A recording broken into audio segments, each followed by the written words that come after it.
For people with disabilities, there are far too many barriers to housing. Without affordable, accessible housing in the community, many are at risk of institutionalization or homelessness. Across the nation, many people with disabilities are experiencing an affordability crisis.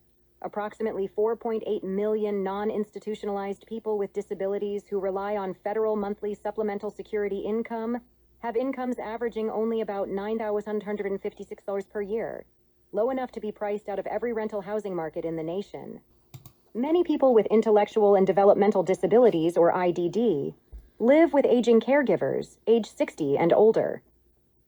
As this generation of caregivers continues to age, many of their adult children with IDD may be at risk of institutionalization or homelessness. The availability of affordable, accessible housing remains far less than the need, leaving far too many people with IDD institutionalized, homeless, or, in worst-case housing, which means paying too much in rent to afford other basics or living in severely inadequate conditions. Next wave housing represents the people with disabilities that need extra care and supervision to live a life of independence. Presently, this population lives with their families in adult family homes or through supportive living. These are the only options that they have. While these options may be the best for now, Next Wave Housing wants to offer this population another option to live out their lives independently from their families, or living with only people with disabilities and their caregivers. A new model is emerging to take care of these vulnerable individuals, from people with dementia to people with disabilities that cannot live by themselves. A lot of people with disabilities have a hard time living out in the real world. They are sheltered, so this project will open up the option for them to live independently. We propose another option to this kind of life for this vulnerable group. We would like to build a secured apartment complex where only 25% of the residents would be people with disabilities, and the rest their family, friends, and caregivers. Within this complex, we want to provide spaces for nature, recreation, restaurants, kitchen, workspaces, and meeting rooms to provide a lifelong sustainable home where they can live, work, and play all in one place.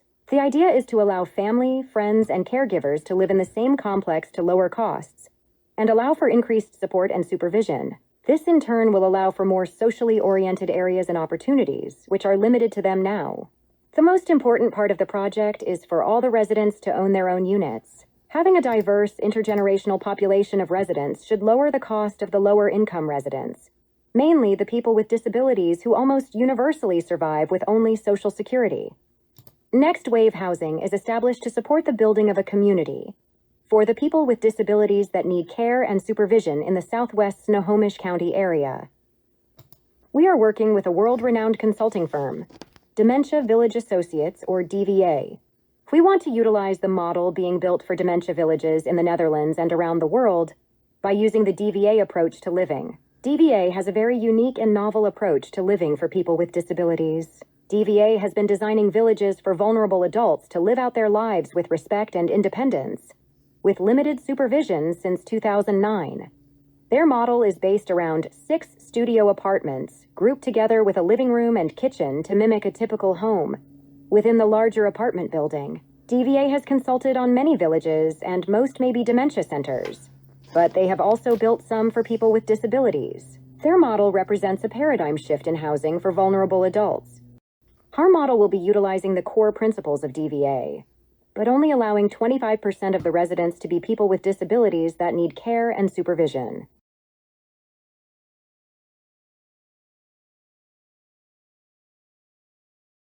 At first glance, the Hoogwijk looks a lot like any other neighborhood in the Netherlands. It's got a restaurant, barber shop, theater, grocery store, and open green space. You can see people walking around, getting groceries and having coffee. In any setting, the goal of good dementia care should be to preserve quality of life as dementia progresses. In traditional settings like nursing homes, surface-level changes are a good place to start. Since people with dementia might perceive dark tiles as holes, floors should be visually consistent without contrasting patterns. Brightly colored doors and handrails help residents navigate around, and bright dishware has been shown to help people with Alzheimer's eat more food. Acoustic ceiling tiles, carpeted floors, and soft furniture can absorb noises that trigger disorientation. Glass-fronted cabinets help residents have a clear line of sight to what's stored inside, and lighting fixtures that mimic natural light strengthen residents' circadian rhythms, which helps mitigate sundowning. But the Hogwake's design solution is different. Instead of changing surface-level design to preserve quality of life for people with dementia, they took a structural approach and designed their facility to look as much like the outside world as possible. Our guiding principle here is normalcy as their vision and normal life for people living with dementia. That starts with lodging. Traditional nursing homes keep all of their residents under one roof, but real households don't typically consist of dozens of people. So the Hogwake split its residents up into small groups of 6 or 7, recreating the scale of a single-family home. Inside, each resident has a private room furnished with personal belongings. The units are split up into different neighborhoods to mimic Dutch cities that residents are used to. The public space, the gardens, the streets, the squares, they are equally important if you want to build a community where people live. In each neighborhood, public space was given distinct landscapes and unique landmarks so people could easily find their way around.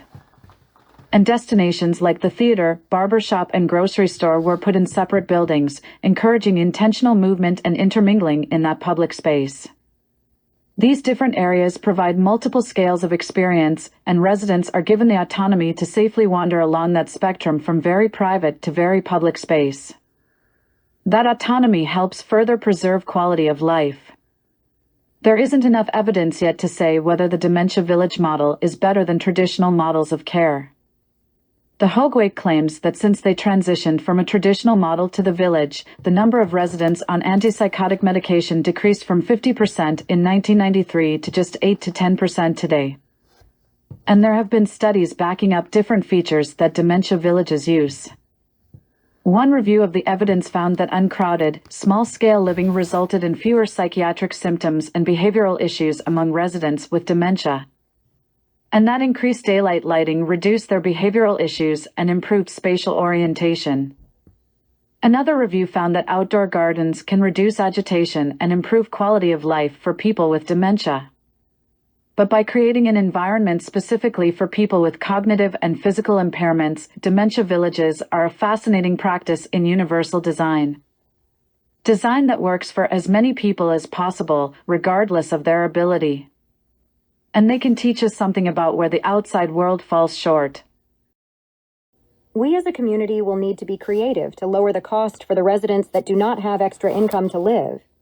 There are no other communities in Washington state similar to this project that includes the family, friends, or caregivers, and allows the residents to own the complex. This community will be open to all, regardless of race, religion, social economic status, gender, or age. This is a unique and novel project that will help the lives of people with disabilities. We proposed buying on a piece of land from 3-5 acres, 10 would be ideal so we could farm. We would build the village like other apartment buildings with 25% to be the 6-room apartments, with only 2-3 floors and using the concepts from DVA to design it. We do not want a handout.